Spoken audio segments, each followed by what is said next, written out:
What's going on? Welcome in the Matt Bernier Show on DRF TV, live.drf.com, livestream.com, the Daily Racing Forum's Twitter handle at DRF Inside Post, as well as the Daily Racing Forum's Facebook page. My name is Matt Bernier. You can follow me on Twitter at Bernier_Matt. This is the recap edition of the Matt Bernier Show, taking a look back at racing from this past weekend, June the 2nd.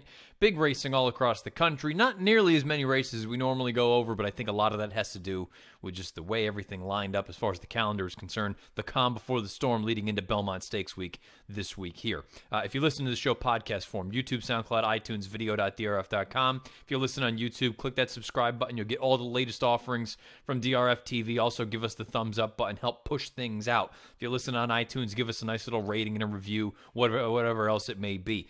If you listen on video.drf.com, you have access to all of the videos right there front and center. Again, this is the recap edition. We'll go over racing from Santa Anita, Penn National, Belmont Park, Woodbine. We'll get you a little bit of a stakes montage as well as the weekend's best performances from a Beyer speed figure standpoint. And hopefully this will sort of get you ready to go. Prime the pump, have you ready to roll for big racing this upcoming week, all from Belmont Park. Not all, but most of it from Belmont Park, with the main event being the Belmont Stakes. Mile and a half for 3-year-olds. We'll find out if Justify can win the Triple Crown. Another story for later on this week. We'll dive into that with the preview edition of the Matt Bernier Show, which will be up sometime on Thursday afternoon. And depending on how things shake down, if there needs to be a trip here, there, or somewhere in between, maybe timing will be changed. But for right now, plan on sometime Thursday afternoon, and it'll run live on Friday. Let's dive into the recaps, though, shall we? Let's start off with the Grade 1, the lone Grade 1 of the weekend out at Santa Anita. It was the Grade 1 Beholder Mile. Let's take a look at the field. Only 5 signed on, mainly because the big girl scared most people away. That would be Unique Bella. She was bet down to odds of 1-2. Jerry Hollendorfer, Mike Smith. Her main rival was Paradise Woods, and we would find out. Before this race started, I had said I really hope the connections of Paradise Woods, I hope they push hard. I want them on the lead and make Unique Bella make a decision. Well, all that happened. The difference is Unique Bella is just on a different level as far as talent is concerned. Michael Ronan with the stretch run of the Beholder Mile. Into the stretch, 7 lengths clear of Vale, Dory and La Force at the top of the lane, and the big grey powder keg detonates. In a few power-packed seconds, the Beholder Mile was as good as over. Unique Bella streaking away. On the outside, La Force getting to second, overtaking Paradise Woods. Unique Bella's brilliant power on full display today at Santa Anita. She wins the Beholder Mile clearly. Bella gets the job done.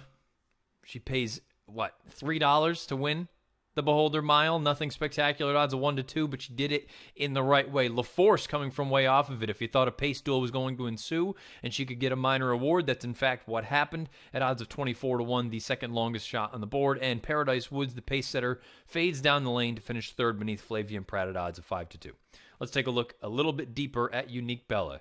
She's only been out of the exacta one time in her career. That happened to be the Breeders' Cup Filly and Mare Sprint. She's 8 of 11 lifetime, over $1 million in career earnings, owned by Don Alberto Stable, trained by Jerry Hollendorfer, bred by Brushwood Stable in Pennsylvania, ridden by Mike Smith, and you can see the pedigree at the bottom of her horse card. She is by Tappet of an unbridled song mare named Unrivaled Belle, who herself had some pretty major success throughout her career.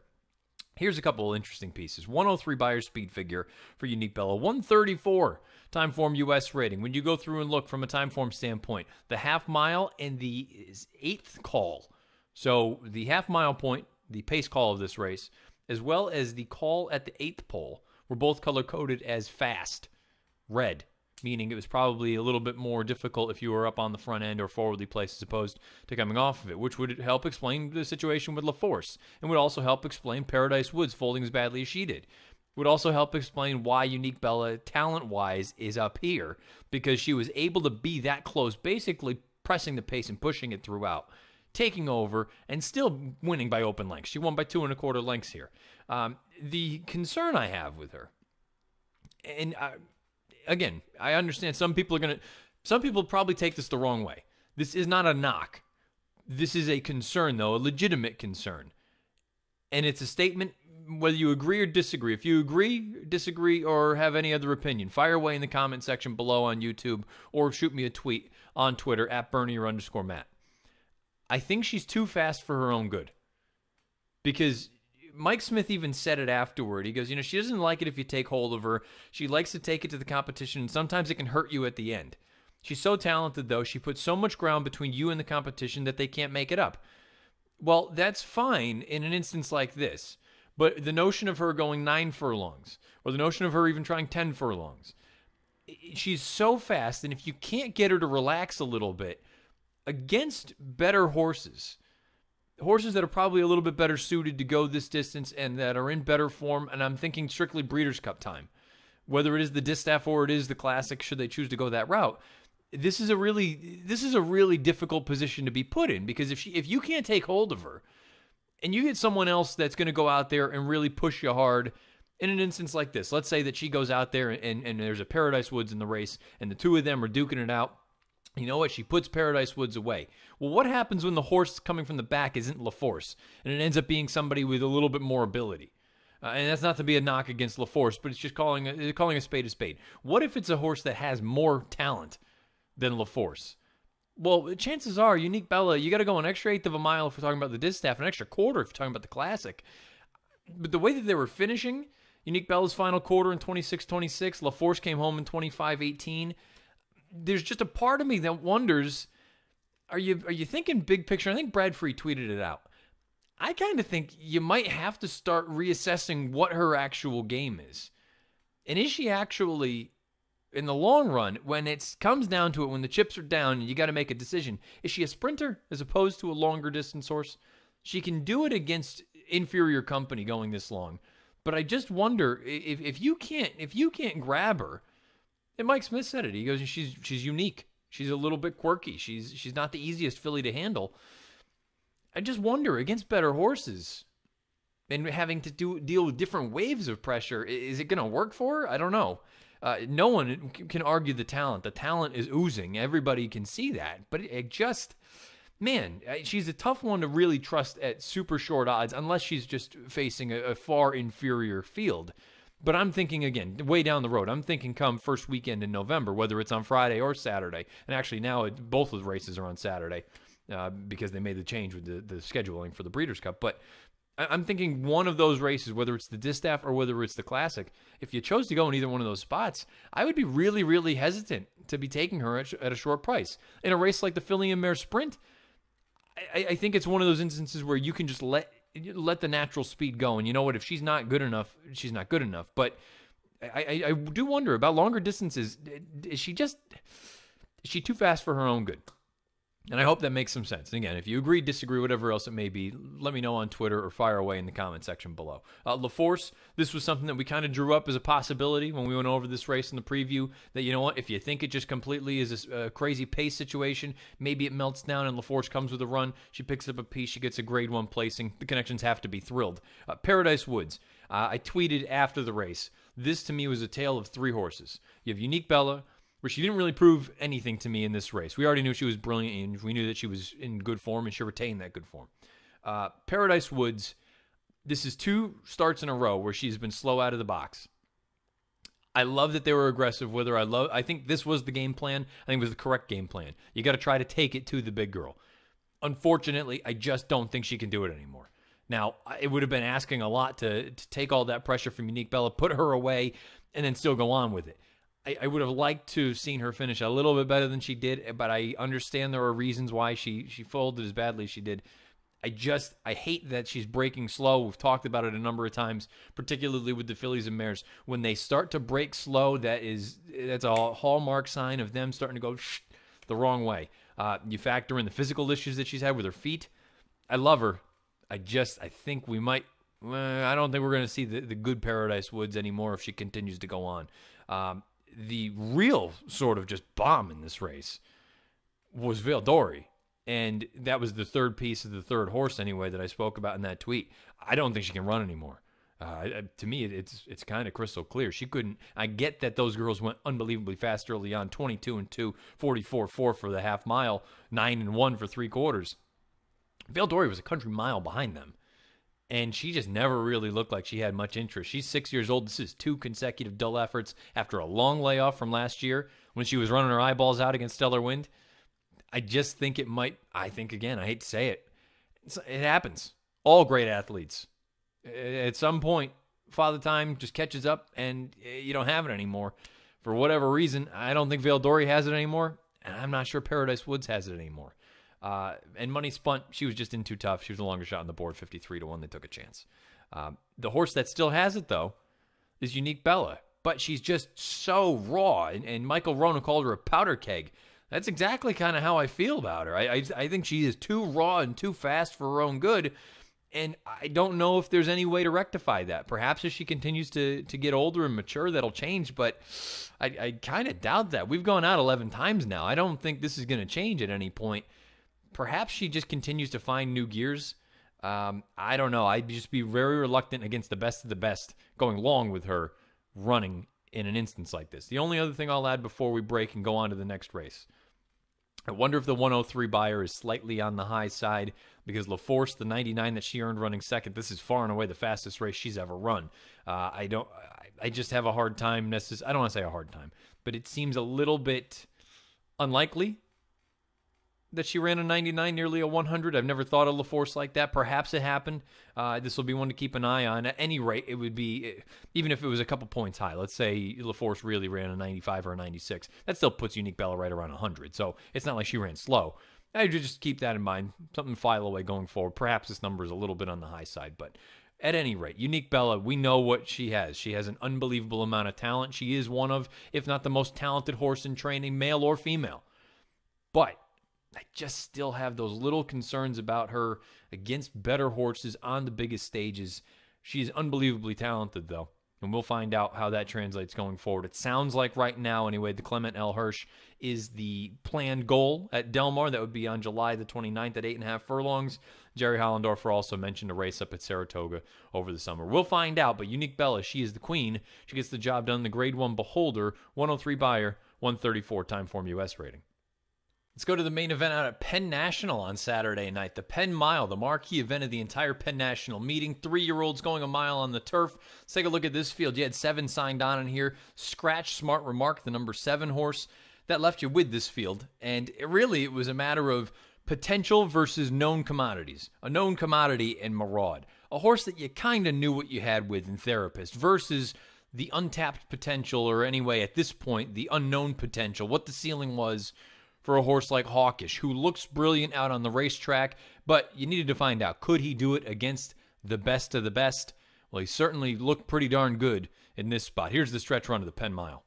And way early as they turn for the wire, encumbered Maraud. Here comes Hawkish the outside. These three will battle in the final furlong, and Hawkish takes over. Maraud back to second, encumbered as weakened. Colton, Mississippi coming on, but it is Hawkish and Manny Franco to score convincingly in the Penn Mile.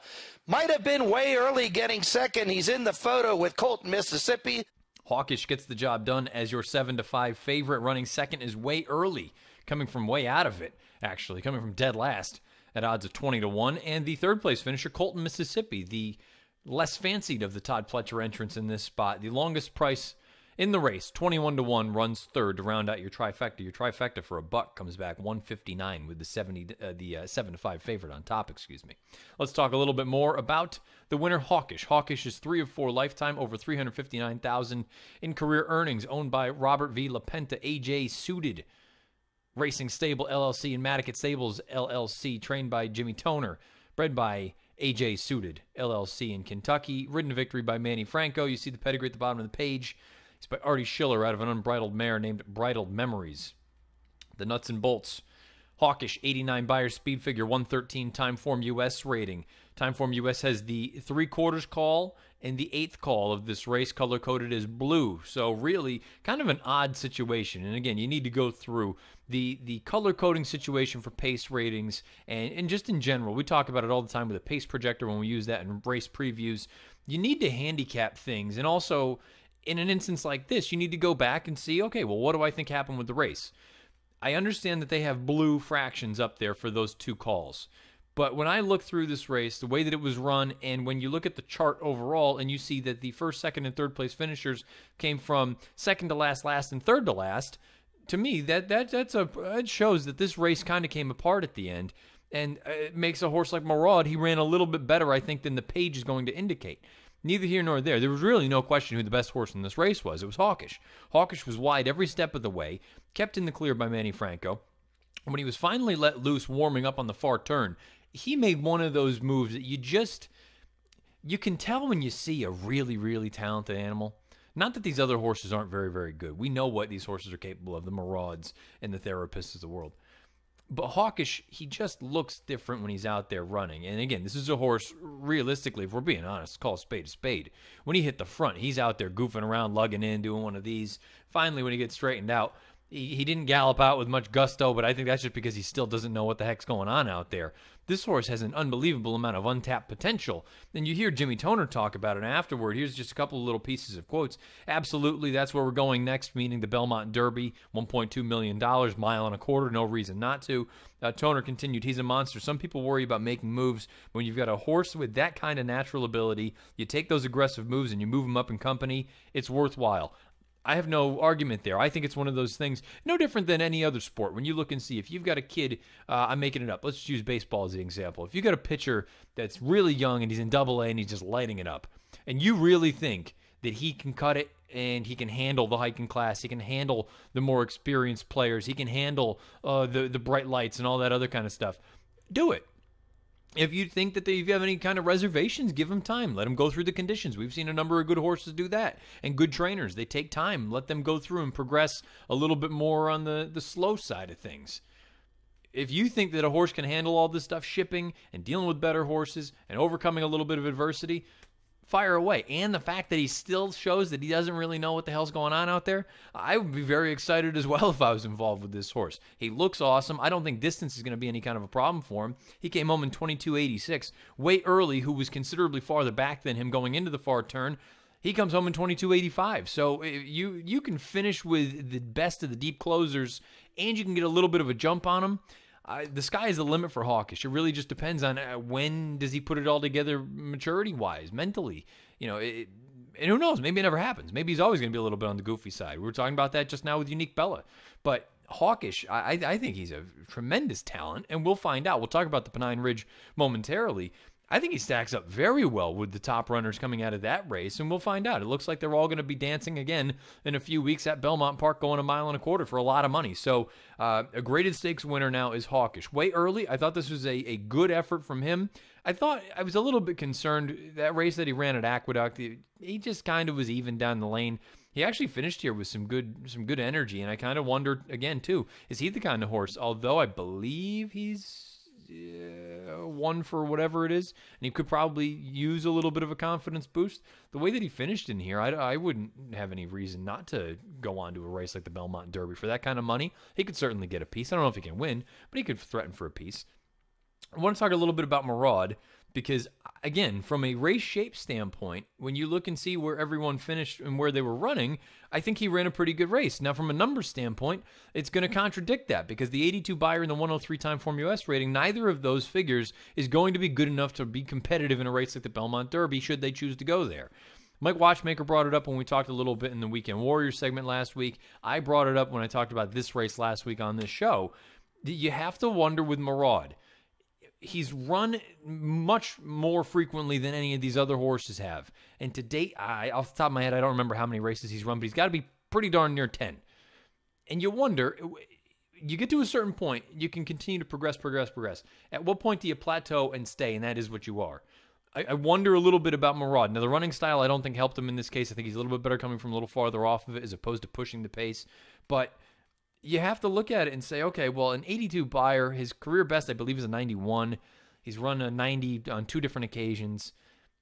I don't know how much scope there is for improvement. He's accomplished a lot already. He's a multiple graded winner in this spot, but I do wonder if we've already seen the peak of Maraud as opposed to a horse like Hawkish, and heck, even a horse like Way Early, who looks like he's on the improve. Really disappointing effort from Therapist. Actually, Encumbered. Let's say Encumbered first.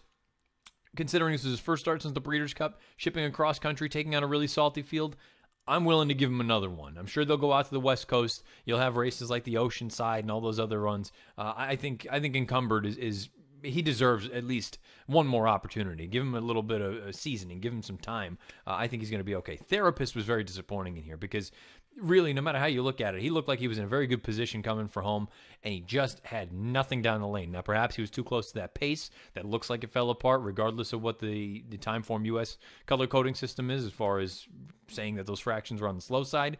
I was disappointed in this effort from Therapist. I'm going to be very curious to see what Christophe Clement does with him going forward. That race that he won down at Gulfstream, form is a little bit hit or miss, and he's run well going one turn. I do wonder if ultimately they try to find something like that for him at Belmont Park. But it's too early to totally give up on him, but this was certainly, I think, a step in the wrong direction for a horse like Therapist. Step in the right direction, no question about it, though, is Hawkish. Hawkish looks like one that you're going to want to keep an eye on going forward for the long haul, because I think he's only going to get better when he figures out what he's doing out there. Very talented colt by Artie Schiller, trained by Jimmy Toner, 89 buyer, 113 Timeform US rating, winning the Penn Mile. Before we go on at Penn National, or before we take a look at that 3-year-old turf race out at Belmont, let's actually go north of the border to Woodbine. Let's take a look at their main event from Saturday afternoon. It was the Connaught Cup, a Grade 2 event going 7/8 of a mile on the turf. Really kind of a wide-open betting race. You had 3 horses that were 3-1 or less, including Tower of Texas, Conquest Panthera, and Forge. But ultimately, none of them got the job done. It's an up-and-comer who looks like he could be a good one for Glen Hill Farm. Here's the stretch run of the Connaught Cup. Up to mention the rail. Caribou Club gets a split down the outside. Coming is Camelot Kitten, Conquest Panthera. Forge is a bit flat, and Tower of Texas building a run.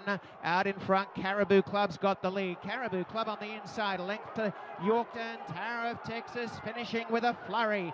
Caribou Club trying to stave off Tower of Texas. Caribou Club on the inside is going on to win. Caribou Club has won the Connaught Cup 2 lengths. Tower of Texas second, Conquest Panthera third, and 4 lengths to Yorkton was fourth. Caribou Club gets the job done. Gary Boulanger with the mount, 8-1 odds. He is your winner of the Grade 2 Connaught Cup. Runner-up is Tower of Texas, rallying from off the pace for Eurico Rosa da Silva at odds of 3-1, and Conquest Panthera defeated as your 2-1 favorite. He finishes third, 3 1/4 lengths ahead of Yorkton, who was one of the more forward horses in the entire race. Let's talk about Caribou Club. He's 5 of 12 lifetime, and you see he is 10 times in the money from those 12 lifetime starts. Over $305,000 in career earnings, owned and bred by Glen Hill Farm in Florida, trained by Tom Proctor, ridden by Gary Boulanger. You can see the pedigree at the bottom of the horse card. By City Zip out of a Broken Vow mare named Broken Dreams. As far as the figures are concerned, this is an intriguing horse going forward, Caribou Club. 101 buyer, 122 Timeform US rating. Now, ultimately, I don't know what they're going to want to do with this horse. He got his final 1/8 of a mile in 11:96. That is on par with Tower of Texas. That is slightly slower than Conquest Panthera, but when you see that Conquest Panthera was over on his left lead, I have to be honest, not too concerned about him at longer distances if I'm Caribou Club. This is a horse that is now 2 for 2 here as a 4-year-old. Came back, he won that Henry S. Clark down at Laurel most recently. Comes back and wins here. I know it was a perfect trip, but I'll tell you what, he never looked like a loser. Boulanger has him in the pocket. He's moving beautifully. You look at the fractions of this race for this horse, Caribou Club. 23.95, 21.88. The entire field picked up the real run in that second quarter. 22.44 for the third quarter, and then 11.96 for that final furlong. I kind of look at this horse and say, wow, he's pretty lightly raced. In the grand scheme of things, 12 starts, okay.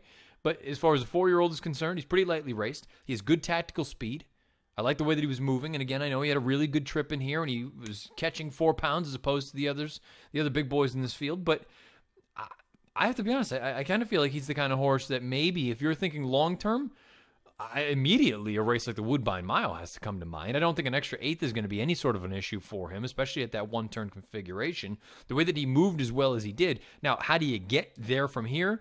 That's another story, and that's something I'll be very interested to see how they continue on down going forward. But Caribou Club, I think he's very, very talented. He's, again, in the grand scheme of things, when you know you're going to have to deal with the likes of Tower of Texas and Conquest Panther, many of the horses that he ran against in this spot are going to be the horses that you'll run against in a race like the Woodbine Mile. To me, Caribou Club, he deserves to be one of the horses on the short list right now. Let's knock on wood and hope that everything continues as it has gone. This is a very, very interesting horse going forward for Glen Hill Farm. I'm very, very excited about him, especially because, again, he's not one of those horses that I'm terrified of as far as additional distance. I'm not convinced Conquest Panther is going to appreciate that extra 1/8 after what I saw on Saturday afternoon. Tower of Texas Sure, he's run well at a 1-turn mile before, but I think he is better at slightly shorter here. The 7/8's probably being ideal for him, and I think he'll take another step forward going in his next start off the bench. But Caribou Club, the 101 buyer and the 122 time form U.S. rating, those are going to stack up really, really nicely. Perhaps you get a horse like World Approval that comes back and finally finds his good form. Maybe you get a horse like Lancaster Bomber that comes back over, but to me, Caribou Club deserves to be at least on some sort of a lookout. Put him in your DRF horse watch and see where he shows up next. I'm going to be fascinated to see where Tom Proctor and company decide to put this horse, because I think he's very, very intriguing going forward. A little bit of a disappointment from Forge. Forge is the kind of horse that, you know what, when he's a little bit of a price, okay, you want to take a shot with him, that's fine. When he's one of the favorites, I'm not afraid of him in any spot that he shows up. I know he's run triple-digit buyers in the past, but he's Forge. He's a nice little horse. He's no superstar, though. Tower of Texas, we know, home track. He likes it up there at Woodbine. Yorkton, valiant effort, all things considered, from him, because he was a little bit overmatched. And when he didn't make the top, by the way, the most shocking pace setter of all time had to be Dimension. Dimension never breaks, and he's 10 years old. And somehow he broke like a shot and ended up on the lead there for a hot minute. Good on Connor Murphy for getting him actually to reasonable form, because for the longest time he was in terrible form. He won that race down at the fairgrounds over the winter at $1,000,000 to 1. He's 10 years old. I mean, you can only expect so much out of him. But I just kind of feel like this is an interesting race going forward, because those top three, they're probably going to dance together again. And of the three, as much as I love Tower of Texas, I think Conquest Panthera wants shorter at this point in his career. Caribou Club, he might be one to keep an eye on. Again, throw that one in your DRF horse watch. Caribou Club gets the job done in the Connaught Cup up at Woodbine. 101 buyer, 122 time form U.S. rating. The Penn Mile was run at Penn National. The Pennine Ridge was run at Belmont Park on Saturday, about 1 1/8 on the inner turf course. And this is a local prep for the Belmont Derby. Many of these horses that ran on Saturday, the 3-year-old turfers, the Belmont Derby is the end-all, be-all. 1.25 miles, $1.2 million. That's going to be right around the 4th of July. This field, only 5 were going to go in here, but you had talent top to bottom. You figure you had Channel Cat and Irish Territory, who were the two that looked like they were kind of the outsiders. But then you had a big 3. You had Untamed Domain, you had Analyze It, and you had Catholic Boy. Analyze It, no one had gotten within shouting distance of Analyze It in his career. Untamed Domain, very talented horse for Grand Motion, by Animal Kingdom, has won some big races, has run well in big races in the past. And Catholic Boy, bit of an enigma. You know, on his best day, he can certainly win a race like this. And you know, on his worst day, he can throw in a little bit of a head scratcher. And you also needed to find out how would he come back after bleeding in a race like the Florida Derby. Well, we got a pretty, I don't even know what kind of answer we truly got, because it was such an odd finish. Larry Colmus with the stretch run of the Pennine Ridge. And they're into the stretch, and Analyze It comes up to the neck of Catholic Boy and goes on by. Analyze It has taken the lead in mid-stretch here. Catholic Boy trying to hold second position on the inside, had to steady there, and it's a long way back to Untamed Domain in third. Analyze It comes down to the 16th pole. Catholic Boy comes at him on the outside. Catholic Boy's gonna beat him. Catholic Boy came up on the outside of Analyze It and ran him down to win the Catholic Boy wins the Pennine race Ridge. miraculously, somehow. At odds of 4-1 is the second choice. Analyze It. We'll talk about it here in a moment. He goes down as the 1-5 favorite, finishes second, and Channel Cat for Pletcher, coming from off of it, finishes with a nice little burst. He finishes third at odds of 31-1 is the longest shot on the board. Rounds out your 50-cent trifecta, which comes back $27.62. Let's talk about Catholic Boy. Catholic Boy is 4 of 7 lifetime, 5 times in the exacta, $522,000 in career earnings, owned by Robert V. LaPenta, Madicket Stables, LLC, Sienna Farm, LLC, and Twin Creeks Racing Stables, LLC, trained by Jonathan Thomas, bred by Fred W. Hertrick III and John D. Fielding in Kentucky, ridden by Javier Castellano. And the pedigree at the bottom of the page, he's by More Than Ready out of a Bernardini mare named Song of Bernadette. From a buyer and time form standpoint, buyer speed figure of 96, time form U.S. rating of 124 for Catholic Boy winning this race. Analyze It, 96 buyer, 122 time form U.S. rating. Time form U.S. had the 3/4 and that 8th pole call, or actually that would actually be the mile call, considering this was a 1 1/8 race. So the 3/4 and the mile calls, both color-coded red, meaning they picked up the pace. And again, it's pretty clear to say when you go through and you see the fractions, 23 and 3, 47 and 3, and then the 3/4 and mile splits are 110 and 133 flat. The boys got running when the real running started. Normally, you see horses kind of stretch it out. That's when these guys really threw it down. Catholic Boy, I don't know what the hell happened, because he is basically in deep water. Analyze It ranges up. Analyze It takes the lead. Comes over. There's a little bit of bumping. Catholic Boy, Javier steadies briefly. Angles out. Looks like it's all over. Going to run a good second off the long layoff. Or not a long layoff, but off the layoff, off the little bit of a bleeding issue. Then it looks like Analyze It's just going to continue on his path to just, going scorched earth on everyone. And then all of a sudden, it was almost as if Analyze It just threw on the brakes. And here comes Catholic Boy, and he goes and gets the job done and passes him. Larry was as stunned as anyone calling the race. The final eighths for these horses, 12:43 and 12:64. 12:43 for Catholic Boy, 12:64 for Analyze It. Considering they went as fast as they did, I believe David Aragona tweeted it out. Both horses had every right to be tired, considering how fast they ran those early portions of the race, or the middle portions, I should say. I just still don't know what to do with this, because I like that Catholic Boy came back, but did he come back, or did Analyze It stop and give it to him? Chad had a really interesting quote, and there's nothing super, direct in here, but Chad said he sort of put on the brakes, I guess. That hasn't been him. Horses always kick clear alone when he's made the front in his races before, so I'm not sure why he did that. I'll just have to regroup with the horse and see why he did that today. I suppose I saw some people tweeting. I wonder if it could be a number of things. Could the horse have bled? I suppose it's possible. This is probably going to be an unpopular opinion on my part. I wonder if you saw him start to hit the wall. And I know it doesn't seem like that's a logical explanation because of his pedigree. I believe he's by point of entry, and I think there's distance on the bottom. But I don't really have any other reason why he would have stopped the way that he did, unless it was a physical thing, which doesn't seem like it is. Maybe we'll find out in the days and weeks to come. But I wonder if you saw him hit the wall from a distance standpoint. And I say hit the wall, not that he won't be able to go on farther and be able to run second, third, fourth in a big race like that. But I wonder if you get him out to 1.25 miles, if maybe we're going the wrong way. Maybe he is just an absolute monster at those middle distances, that sort of mile and a 16th. And now you're starting to, you're really pushing it at 1 1/8 miles, and then you're really pushing it at 1.25 miles. On the flip side, you have a horse like Catholic Boy. Jonathan Thomas said afterward, horse wants distance on turf.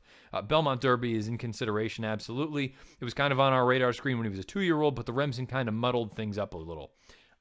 Everybody would understand that. You win a race like that, as impressive as he did, people are going to get Derby fever. He comes back and he runs the way that he did in those races down in Florida. Don't think he was terrible in that run down at Tampa. The Florida Derby, though, you had a built-in excuse that he bled, and you're going to have to factor that in going forward. He shows up here, and he rights the ship. He gets back to his best form. I liked what Javier did, very aggressive. Keep in mind, if you're a weight guy or gal when you handicap, 2 pounds extra for Catholic Boy as opposed to Analyze It. I wouldn't be surprised at all, though, with a horse like this. I know Jonathan Thomas said, we got a little bit, the Remsen threw things off. Let's say Catholic Boy goes and wins the Belmont Derby. We got a long way to go before we can get to that point, but let's just say Catholic Boy wins the Belmont Derby. Would not be surprised at all. The next logical turf race for 3-year-olds would be something like the Secretariat, I believe, out at Arlington. Wouldn't be surprised at all if you got up to Saratoga and this horse ended up back on the dirt. If he were to win the Belmont Derby. If he doesn't, then perhaps they go that route. If he runs a good second or third, maybe they continue on with a race like the Secretariat or something else. But I wouldn't be surprised at all if at some point Catholic Boy ends up back on the dirt, whether it's the Jim Dandy or the Travers. I would imagine the Travers would be the one that you would kind of circle as a possibility there. Analyze It. Again, this is a fascinating case here because he ran a giant race. Ran really, really well. Looked like a winner basically every step until for some reason he hit the wall at the very end. Whether he just threw the brakes on or something else, we'll find out. But like Chad said, he's never done this before. So why all of a sudden would he do it? And I have a hard time believing he just did that on his own. I think it's an instance where maybe something went wrong. Maybe he bled. Maybe there was another little bit of an issue. Or I'm just throwing it out there. Maybe you got to we're starting to push the limits distance-wise. Maybe he's going to be sort of one of those bang-up milers. And maybe you get him a little bit farther than that. He's starting to push it. We'll find out.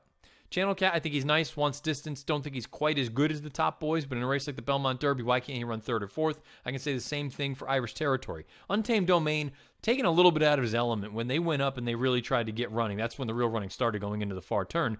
I think he's still better off when you take him back and you make one run. The problem is, I understand what Joe Bravo was doing. You let those two go, there's no chance you're going to run him down. It was unlikely you were going to run him down anyway, but you got to at least get there and be within shouting distance. You go to a race like the Belmont Derby, if there's going to be more pace signed on in there, I think you take him back, you make one run, and you give it your best go there. But the top two put on a show, and it was a very bizarre stretch run, but ultimately Catholic Boy prevails. Overanalyze it. I think they're both incredibly talented, and I think it'll be fascinating to see both of them show up, hopefully, fingers crossed, in a race like the Belmont Derby in a few weeks. Catholic Boy wins the Pennine Ridge, 96 buyer, 124 time form US rating. Last race to recap on this week's recap edition of the Matt Bernier Show is the Penn Oaks. It's the counterpart to the Penn Mile. 3-year-old fillies going a mile on the turf course. Let's take a look at the field. 7 of them were signed on.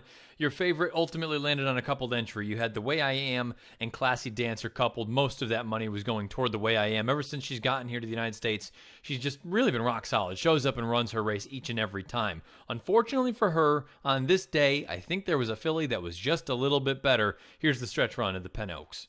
They hit the top of the lane. The opening 6 furlongs, 111 flat. They straighten for the drive. Good things take time. To the outside, Got Stormy. The Way I Am tries to move up the far outside. Inside, it's Treasuring. A short lead here for Got Stormy. The Way I Am tries to get to her. Got Stormy, The Way I Am. These two. Got Stormy to win the Penn Oaks. 1 and ahead. Got Stormy got the jump on The Way I Am, and that proved to be the difference maker. She prevails by a neck over The Way I Am at odds of 4-1. The Way I Am gets the job done in second anyway, odds of 3-5. And good things take time. This seems to be her MO at this point in her career. She runs third, usually finds 1 or 2 better than her at odds of 4-1. Let's take a look more at the winner, Got Stormy. Got Stormy is 2 of 6 lifetime, over $166,000 in career earnings, nearly $167,000. Owned by Gary Barber, trained by Mark Cassidy, bred by Mount Joy Stables, Pope McLean, Mark McLean, and Pope McLean Jr. in Kentucky. Ridden to victory by Tyler Gaffalione, a really heads-up ride. Thought he did a very good job guiding this filly to victory, and you can see the pedigree at the bottom of the page. She is by Get Stormy out of a Malabar Gold mare named Super Phoebe. 90 buyer speed figure, 112 time form US rating for Got Stormy. I think she's really talented. I love everything about her, and she's growing on me more and more. I thought this was a really professional effort where she was a little bit forward, let her kind of relax, get in behind horses, settle in, and she was able to get the jump on a horse like The Way I Am. And I think in races like this, that is so key. If you can get the jump on a horse that may be as good, if not better than you from a talent standpoint, but if you have the tactical advantage, man, that can really negate a lot of things. I think Got Stormy has a lot of ability in here. She came home in 23-22, excuse me, and Mark Cassidy afterwards said, we feel like the mile is as far as she wants to go, and watching the way that she runs, I tend to agree. I think a flat mile is right in her wheelhouse. I don't think a race like the Belmont Oaks is really on par for her. The question now becomes, where do you go with her? Because many of these races going forward are going to start stretching out in distance. You're going to get out to the mile and a 16th, the mile and an 8th. So we'll find out ultimately where they decide to go with her. But I think she has a tremendous amount of ability. I wonder if they decide to ship her out to Southern California, because they occasionally have those flat miles for the girls out there. So maybe Got Stormy goes out to the West Coast. The Way I Am, the one thing I'm a little bit concerned about with her, in this race anyway, she came up, she loomed, Rad Ortiz gave her a good ride. She came a little bit wide off the far turn. She was late to change leads, and that's not really like the way that she has been. And it makes me wonder a little bit about that. At the end of the day, she still ran really well, and I think it cost her, because if she had changed on cue, I think she's able to make up that neck margin, which ended up being the difference. The problem is she didn't do that, and now I do wonder a little bit going forward. I will say, though, if you're talking about additional distance, I think The Way I Am could at least go a little bit farther. She might be able to get to a mile and an 8. Don't know about 10 furlongs, but I think 9 is well within The Way I Am scope, as opposed to Got Stormy, who I think is that crack mile or flat, no more than that. Good things take time. She's a nice horse, shows up, runs her race. More often than not, at this point in her career, she finds 1 or 2 that are better than her, but really nothing to knock about her. She just goes out and continues to cash checks. And Treasuring, I guess you want to be a little bit kind to her. She was up there, forwardly placed throughout, shipping in from the West Coast. if she goes back out to Southern California with the speed that she possesses, she's always going to be a little bit more dangerous. But Got Stormy, I really like this girl. I think she's very talented, and I think there's a lot for her to do going forward. Now, again, the distance, that's going to be a little bit of a concern. It's going to make it difficult to pick spots for her. But I think she has a world of ability, as does The Way I Am. I think they're both very, very talented fillies. They probably will start to go this way, different directions as far as races are concerned, but I think they're both very, very talented. Got Stormy and The Way I Am, they both earn 90 buyers. Got Stormy, though, a 112 time Form US rating, and The Way I Am, a 111 in the Penn Oaks. That's going to wrap up the recap section of this program, but there were some other stakes races that went on this weekend from across the country. So without further ado, let's throw it into this week's stakes montage. Bluffs moving through now third. Next in line, Midtown Charlie Brown, Triple Burner next to the outside as they race to the 8th pole. Pool winner leads it. Here comes Oak Bluffs now to challenge. Far outside, Dubini has rally. Back to 4th, Raise Warrior. Oak Bluffs ahead in front. Pool winner. Dubini trying to come on. Oak Bluffs now with Dubini. Oak Bluffs to win the Pennsylvania Governor's Cup. 4.5 on a sail. Inside, Rocky Policy looks to come on, followed by Your Pace or Mine and Tanya's Gem as they race to the 8th pole. Morticia takes over now. Just Talking couldn't stay with her. Looking to move up then. Rocky Policy. It is Morticia leading it, coming down to the line. Rocky Policy closing, but Morticia has won the Penn Ladies Dash. Evo Campo, 5th on the inside of Dream Archer into the stretch. Queen Blossom is easily overtaken. Plain Air, Cause for Commotion's looming after her. Then Pants on Fire and Dream Archer. It's Cause for Commotion level with Queen Blossom. It's Cause for Commotion on the outside, taking the lead. She will turn the tables on Queen Blossom from the Santa Barbara, and Cause for Commotion has won the Possibly Perfect over Coco Kisses. Straightens them up, a 1-length leader in the Melaire from Pulpit Rider. Now, Telemo's trying to get out from behind the leader on Spiced Perfection. He does that now and gives the favourite her cue, and she moves up smartly, and Loving Linda's trying to match strides with Spiced Perfection, and One Fast Broad's picking up ground. Spiced Perfection's the leader from Loving Linda, One Fast Broad. Loving Linda comes at Spice Perfection. Got her. Phil D'Amato has his 4th straight Melaire. About 5 away, Occasional View and Conquest. Lemon Raid is coming now. Pink Lloyd got away, looking for purse money in second, and then came Conquest Lemon Raid. And down the lane in the Achievement Stakes, and Pink Lloyd has raced away with it. Is 6 in front. Conquest Lemon Raid flying home late. Pink Lloyd is hands and heels. So many achievements, including the Achievement Stakes. What a horse. Pink Lloyd outstanding. There you have it, this week's stakes montage wrapped up with Pink Lloyd. What else is there to say? He just keeps firing giant shot after giant shot. I have to be honest, I'd love to see him on dirt if it's a physical reason why the connections have not moved on and tried deeper waters or tried the dirt anyway, shipping him to the United States because he needs the synthetic, then I understand entirely. But if it's just because they don't want to ship, I'd like to see him. I'd like to at least find out if he can run on the dirt, because he is nothing short of a superstar. And even if he were to come down here and lose, nothing wrong with that. But I would love to find out if he actually can step on the dirt. Again, if it's a physical thing, though, totally understand. We'll find out. We've got some time to go before it's all said and done for the rest of the year. But Pink Lloyd rolls on in the stakes montage. Let's take a look at the weekend's best Beyer speed figure performances. It doesn't matter as far as any of the sort of circumstances. We've got them all covered for you, every category. Let's take a look at them. 3-year-old males on dirt. Mr. Freeze earns a 91 Beyer speed figure and a non-winners of one other than at Churchill Downs. 3-year-old fillies on dirt. Alter Moon, a 90 Beyer impressive victory and a non-winners of one other than down at Gulfstream Park yesterday afternoon. 3-year-old males on turf, we have a tie. The two boys that ran in the Pennine Ridge, Catholic Boy and Analyze It, each earned 96s in the Pennine Ridge at Belmont Park. 3-year-old fillies on turf, we just spoke about Got Stormy and The Way I Am. They both earned 90s in the Penn Oaks at Penn National. Older males on dirt, Chief Cicatrice. You want to talk about a blowout effort in the Aristides at Churchill Downs on Saturday night. A 110 Beyer. I had to do a double take when I saw the clock. He buried that field, and if you think that's what he is now, where he can sit off of horses, boy, Chief Cicatrice all of a sudden becomes interesting going forward in those sort of races. 110 Beyer. Older females on dirt. Unique Bella. She led off the show, winning the Beholder Mile with a 103 Beyer speed figure. Older males on turf. Caribou Club. We already spoke about him when he won the Connaught Cup up at Woodbine with a 101 Beyer. And the older fillies on turf. Morticia. 93 Beyer, winning the first edition of the Penn Ladies Dash at Penn National on Penn Mile evening. 93 Beyer for Morticia. There they are, the weekend's best performances from a Beyer speed figure standpoint.